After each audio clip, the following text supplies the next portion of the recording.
नमस्कार दोस्तों, मैं विकास शर्मा एस्ट्रोलॉजिकल फैक्ट्स में आप सभी का स्वागत करता हूं। दोस्तों, एस्ट्रोलॉजी की क्लास में आज मैं नए टॉपिक के साथ हूं और आज का जो टॉपिक है फ्रेंडशिप अमंग एलिमेंट्स। मैंने आपको प्रीवियस क्लास में एलिमेंट्स के बारे में बताया था, जब चार्ट के अंदर मैंने आपको बताया था राशियों के बारे में। तो मैंने आपको चारों एलिमेंट्स के बारे में उससे बताया था कौन कौन से भाव किस किस एलिमेंट को रिप्रेजेंट करते हैं। तो चार एलिमेंट्स होते हैं मुख्यतः, फायर, अग्नि, अर्थ, पृथ्वी, एयर, वायु एंड वाटर, जल। ये चार एलिमेंट्स होते हैं और चारों 12 जो राशियां होती हैं इन चार एलिमेंट्स में डिवाइड होती हैं। ये आप लोगों को क्लियर है। आज मैं थोड़ा सा इसके ऊपर और एक आपको बताने जा रहा हूं, क्योंकि एडवांस एस्ट्रोलॉजी की तरफ हम जब जाएंगे और चार्ट का एनालाइज करेंगे तो बहुत सारी ऐसी टर्म्स यूज में आएंगी, इनके बारे में मैं आपको बताऊंगा, तो उस वक्त आपको मालूम होगा। इसलिए बहुत ध्यान से सुने।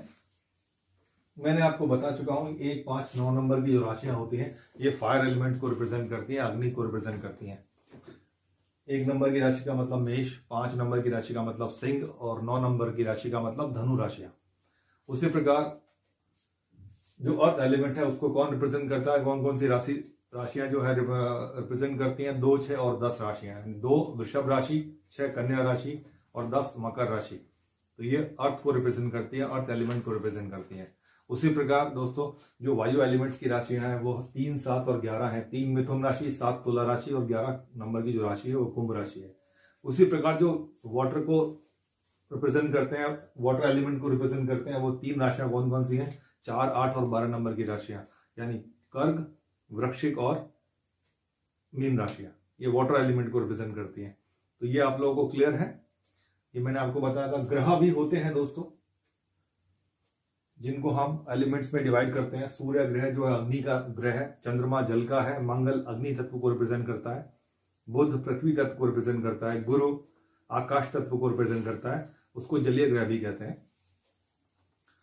शुक्र जल तत्व को रिप्रेजेंट करता है और शनि वायु तत्व को रिप्रेजेंट करता है। अब इनका मतलब क्या होता है एस्ट्रोलॉजी के अंदर, हम चार्ट में जब हम इसको देखेंगे और आगे जब हम एनालाइज करेंगे चार्ट को तो आपको समझ में आएगा जो मैं बोल रहा हूं उसका मतलब उस समय आपको मालूम पड़ेगा। इन शॉर्ट में एक बार आपको बता दूं कि अग्नि तत्व की राशियों की विशेषता क्या होती है। जो अग्नि तत्व की राशियां होती हैं दोस्तों, उनका नेचर बहुत एग्रेसिव होता है, बहुत एक्शन ओरिएंटेड होती हैं, जल्दी से किसी कार्य को करने के लिए प्रेरित होती हैं, जल्दी से काम को करना चाहती हैं। जो एनर्जी उनके अंदर होती है वो जल्दी से उसको आउटबर्स्ट करती हैं, जल्दी से ऊर्जा को खर्च करने वाली होती है, इसलिए बहुत जल्दी आवेशित होती हैं, बहुत उग्र होती हैं और जल्दी से उनको गुस्सा आता है। तो इस तरीके का नेचर होता है। अगर इन राशियों में कोई व्यक्ति पैदा होता है, कोई जातक का जन्म होता है, तो उसका नेचर इस प्रकार का होता है। उसी प्रकार दोस्तों जो पृथ्वी तत्व की राशियां 2, 6, 10 ये प्रैक्टिकल राशियां, व्यवहारिक होती हैं जीवन में, ये संयमित होती हैं और धीमे धीमे से ही अपने लक्ष्य की ओर बढ़ती हैं ये, और बहुत ज्यादा इधर उधर ये लोग नहीं देखते हैं, प्रभावित होते हैं। ये अपने जीवन के अंदर जो प्रैक्टिकल है, जो व्यवहारिक है, उसी सोच को लेके ये आगे चलते हैं। दोस्तों अब वायु तत्व के बारे में जानते हैं, जो एयर एलिमेंट है उसके बारे में समझते हैं। 3, 7 और 11 राशियां यानी मिथुन, तुला और कुंभ राशियां वायु तत्व को रिप्रेजेंट करती हैं। इनमें क्या विशेषता होती है, अगर इनमें से किसी का भी जातक का कोई लग्न होता है, उसमें वो जातक पैदा होता है, तो उसका स्वभाव किस प्रकार का होता है उसको हम इसमें जानेंगे। देखिए, ये लोग जो हैं बहुत सोशल होते हैं, बहुत सामाजिक होते हैं, लोगों से जुड़ना इनको बहुत पसंद होता है और इनके आपस में मित्रता इनको बहुत अच्छी लगती है और बहुत मित्र बनाते हैं अपने जीवन में। यात्राओं के ये शौकीन होते हैं, यात्रा करना इनको बहुत अच्छा लगता है, घूमना फिरना बहुत अच्छा लगता है, लेकिन ये मित्रों के प्रति उतने लॉयल नहीं होते, अपनी जिंदगी को बैलेंस करके चलना इनको आता है, बहुत ज्यादा संवेदनशील भी नहीं होते। तो इस प्रकार का इनका नेचर होता है जो वायु तत्व की राशि में इनका जन्म होता है। अब हम चलते हैं नेक्स्ट एलिमेंट की तरफ, वाटर एलिमेंट, जल तत्व की राशियां 4, 8 और 12 यानी कर्क राशि, वृश्चिक राशि और मीन राशियां, ये जल तत्व की राशि हैं। ये सबसे ज्यादा दोस्तों संवेदनशील राशियां होती हैं, बहुत ही इमोशनल होते हैं। इस प्रकार इन राशियों में जिन जातक का जन्म होता है वो बहुत ज्यादा इमोशनल होते हैं, बहुत ज्यादा भावुक होते हैं, संवेदनशीलता इनके अंदर बहुत ज्यादा होती है। अगर इन्हें किसी ने बहुत ज्यादा डांट दिया तो ये उस बात को भूलते नहीं है। ये अच्छे दोस्त होते हैं, अच्छी बातों को भी नहीं भूलते हैं तो खराब बातों को भी ये नहीं भूलते हैं। अगर इनके साथ कोई दुश्मनी करता है तो ये उसको भी बहुत याद रखते हैं और समय आने पर उसका भरपूर बदला लेते हैं। लेकिन अगर कोई इनके साथ अच्छा व्यवहार करता है तो उसको भी ये याद रखते हैं। तो भावुकता, जैसे मैंने आपको बताया, ये बहुत बड़ा इनका गुण होता है। संवेदनशील होते हैं, और जैसे आप लोगों ने देखा होगा, मूवी आ रही होती है, अगर उसमें कोई इमोशनल सीन आता है तो ये लोग रोने लगते हैं। इस प्रकार का इनका नेचर होता है। बट ये दिल के बहुत साफ होते हैं, सच्चे होते हैं। तो ये चारों एलिमेंट की जो मैंने विशेषताएं आपको बताई हैं, अब उसके बाद मैं आपको बताता हूं कि इनका मतलब क्या होता है।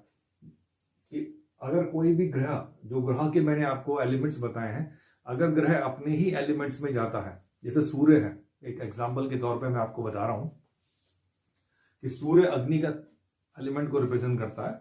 अगर ये 1, 5 और 9 नंबर की राशि जो फायर को रिप्रेजेंट करती है, इनमें जाता है तो सूर्य, तो अपना जो है प्रभाव बहुत अच्छा दिखाता है, क्योंकि इसको अपने अनुकूल एटमॉस्फेयर मिलता है, जो वातावरण होता है। क्योंकि खुद अग्नि तत्व है, और अग्नि ही राशियों में जाने पर यह अपने आप को बहुत सुखी महसूस करता है और अपने प्रभाव को बहुत अच्छे से दिखाता है। तो ये एक एग्जाम्पल के तौर पर दिया। इसी प्रकार एक मैं दूसरा एग्जाम्पल देता हूं। मंगल भी, क्योंकि अग्नि तत्व को रिप्रेजेंट करता है, तो 1, 5 और 9 राशियों जो अग्नि तत्व को रिप्रेजेंट करती है, इसमें मंगल अपना प्रभाव दिखाते हैं। उसी प्रकार चंद्रमा और शुक्र जो जल तत्व को रिप्रेजेंट करते हैं, अगर ये 4, 8 और 12 राशियों में जाते हैं, क्योंकि ये जल तत्व की राशियां हैं, तो इनको यहाँ पर अपना अनुकूल एटमॉस्फेयर मिलता है और ये यहाँ पर प्रसन्न रहते हैं। तो आप लोगों ने ये जाना, मैंने एग्जाम्पल के तौर पे आपको बताने का प्रयास किया। जैसे बुध पृथ्वी तत्व को रिप्रेजेंट करता है, तो पृथ्वी तत्व की जो राशियां होती हैं 2, 6, 10 हैं, अगर बुध इन राशियों में जाते हैं तो बहुत अच्छा अपना प्रभाव दिखाते हैं, अपने गुणों को प्रदर्शित करते हैं। तो ये मैंने आपको इन शॉर्ट ये बताने का प्रयास किया है, आप लोगों ने समझा होगा। जब आगे हम एडवांस स्टेज पे जाएंगे और चार्ट को एनालाइज करेंगे, तब ये टर्म्स बार बार यूज होंगी, तो आप लोग इसको आसानी से समझ सकते हैं। इसलिए इस क्लास में मैंने आपको ये बताने का प्रयास किया है। अब एलिमेंट्स के बीच में क्या मित्रता और क्या शत्रुता होती है, ये भी मैं आपको बताता हूं। चलिए,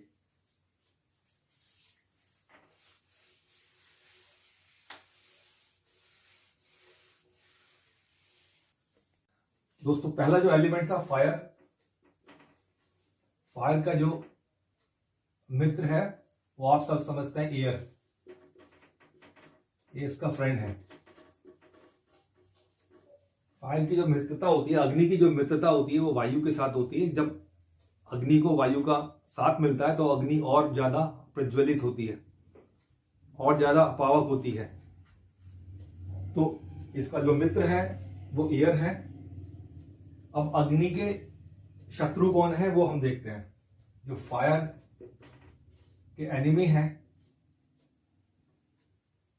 वो वाटर, पहला एनिमी कौन है? वाटर है। जल तत्व की अगर अधिकता होगी तो वो अग्नि को बुझा देगा, और अग्नि तत्व की अधिकता होगी तो वो जल को सुखा देगा। इसलिए सबसे पहला जो शत्रु है वो इसका जल है।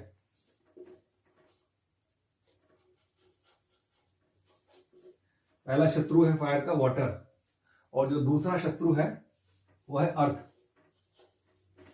पृथ्वी तत्व के साथ भी अग्नि तत्व की शत्रुता होती है। जहां पर भी अग्नि प्रज्वलित होती है उस स्थान में गड्ढा हो जाता है, पृथ्वी का शरण होता है।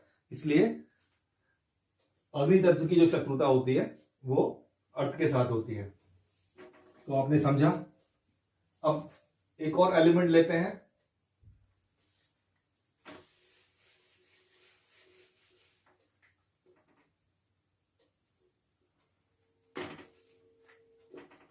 वाटर। वाटर की जो फ्रेंडशिप होती है वो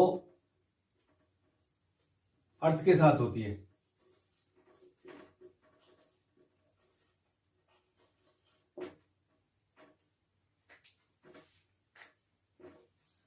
वाटर अर्थ का फ्रेंड होता है दोस्तों। पृथ्वी और जल आपस में एक दूसरे में समाहित हो जाते हैं, इसलिए इनके अंदर मित्रता होती है दोस्तों। अगर जल की अधिकता होती है तो पृथ्वी को ढक लेती है, और जल की अगर न्यूनता होती है तो वो पृथ्वी के अंदर समा जाता है। तो ये एक दूसरे को आपस में समाहित कर लेते हैं, इसलिए इनके बीच में मित्रता होती है दोस्तों। उसी प्रकार जल तत्व की एनिमी कौन है? जल का एनिमी फायर है,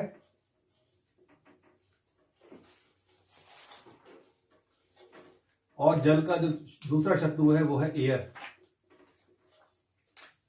ये भी जल का शत्रु होता है। मैंने आपको बताया कि वायु क्या करती है? जल को सुखा देती है। इसलिए जल का जो दो शत्रु हैं वो जल के शत्रु हैं फायर और एयर, और जो जल का मित्र है वो है अर्थ। तो इन शॉर्ट मैंने आपको बता दिया चारों में कौन कौन आपस में मित्र हैं और कौन कौन शत्रु हैं। तो चारों एलिमेंट्स के अंदर मैं फिर से बता देता हूं, फायर एंड एयर ये फ्रेंड्स हैं, ये फ्रेंड्स हैं।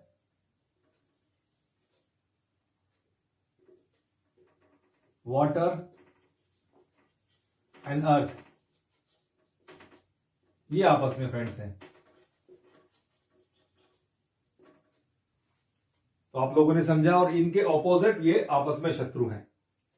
तो दोस्तों ये जो मैंने आपको टॉपिक लेकर आया हूं ये एस्ट्रोलॉजी के अंदर बहुत यूज होता है, और ये सारी टर्म्स बार बार यूज होंगी सो दैट कि आप इसको समझ सको। मैं इस टॉपिक को लेकर आया हूं, उम्मीद करता हूं जो मैंने आज समझाया आपको समझ में आया होगा और आपने नोट डाउन किया होगा। ये दोस्तों वीडियो आपको कैसा लगा? अगर ये आपको वीडियो अच्छा लगा तो इसको लाइक कीजिए और शेयर कीजिए, और हाँ, मेरे चैनल को सब्सक्राइब कीजिए। मिलता हूं एक नए वीडियो के साथ, तब तक के लिए नमस्कार।